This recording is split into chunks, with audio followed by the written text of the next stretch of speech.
nga magsulat ng pangalan mo. Okay guys, papunta na po tayo sa pag-grocery.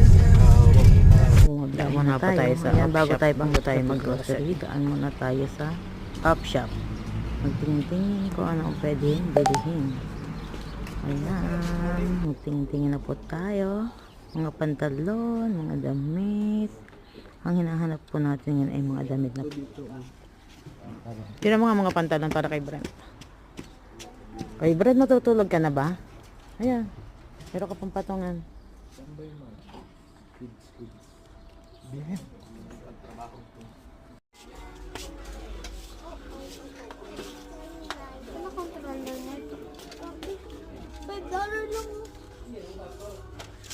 Ilalim yun. Mga frame, ang gaganda. Mga surplus dito sa New Zealand, marami ang mga surplus.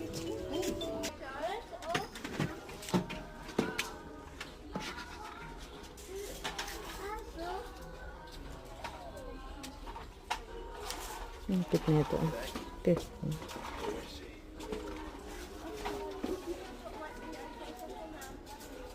Ito. Pwede ng taga yan. Tara. $2. Ren, tawag ka. Ito lagay ng sugar. Uy, tutanggal. Tatamba naman ako, mabigat naman siya. Mabigat ba? Hindi, Ganda. Ayun, ganda. Nagbabayad na. Okay namin ito. Ito na pa, dito na tayo mag-grocery sa Pack and Save. My God, talagang foggy pa rin hanggang ngayon.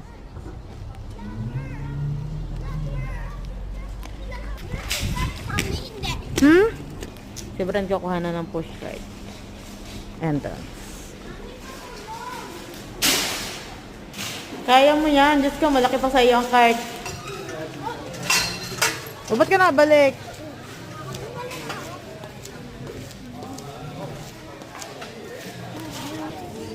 Ayan po, may nakita po tayong kabayan. Annyeonghaseyo! Nahirapan sa part na ano. Ito po nakikita-kita ang mga magkababayan. Ayan sila. Pagsamahin mo na.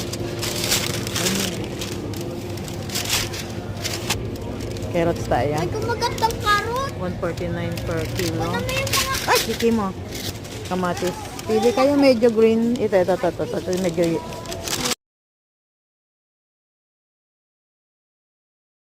Tapos na po kami mamili. Magbabayad na po kami.